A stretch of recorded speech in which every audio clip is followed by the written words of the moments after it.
This is the first in a three-part CSIS Korea Chair series on China's strategic value to Korea. In Part 1, I will look at the likelihood of China's economic coercion against Korea.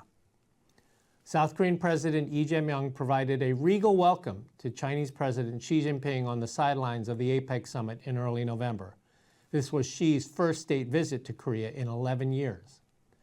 The two leaders held a 100-minute meeting and even engaged in friendly banter over a potential backdoor in two Chinese-made Xiaomi phones Xi had gifted to Lee. For Lee, the meeting provided a counterweight to his summits with the US and Japan last August. For Xi, the meeting with Korea and with APEC leaders conveyed the propaganda narrative that China is a responsible stakeholder in Asia, while the United States is the unpredictable actor. But South Korea should be under no illusion that relations with China are on a positive glide path. On the contrary, Washington and Seoul should prepare for severe economic coercion by China, something South Koreans are all too familiar with, in response to Lee's advancement in relations with Trump. In particular, the bombshell announcement regarding South Korean nuclear submarines will allow Seoul to fulfill a long-held desire to upgrade its submarine fleet.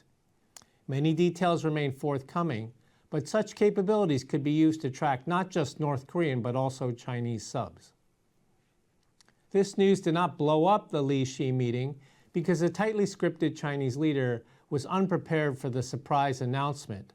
But as the details are worked out, there is a 100% certainty that China will respond punitively. Of course, South Korea is no stranger to China's economic coercion.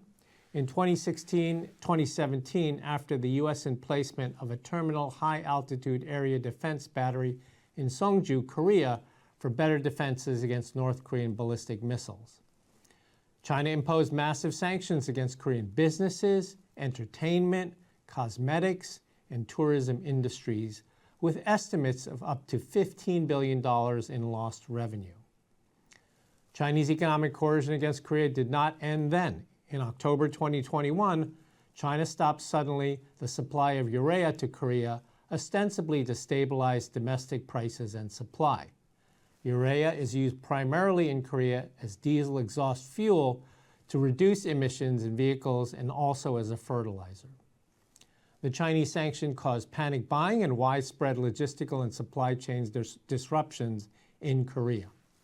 Again, in 2025, in the aftermath of the August Trump-Lee announcement of shipbuilding cooperation involving Hanwha Ocean and HD Hyundai with the United States, China again resorted to economic coercion. It sanctioned 5 subsidiaries of Hanwha Ocean for allegedly supporting the U.S. Section 301 investigation into the Chinese shipping industry.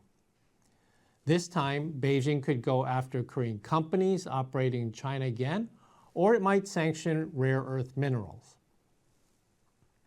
We are now seeing Chinese economic coercion in full bloom against Japan.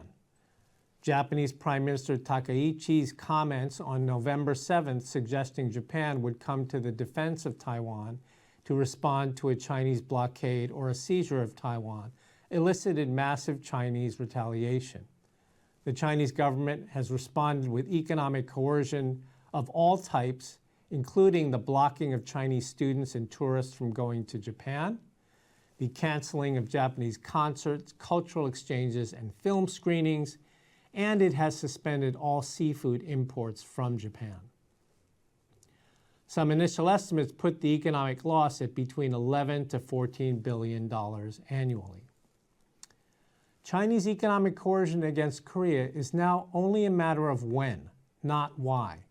China will likely not announce the sanctions to save face in case they do not work, but the purpose would be to inflict enough economic pain on South Korea to secure Seoul's abandonment of submarine cooperation with the United States. In Part 2 of this series, I will look at how the strategic value of China to Korea has changed.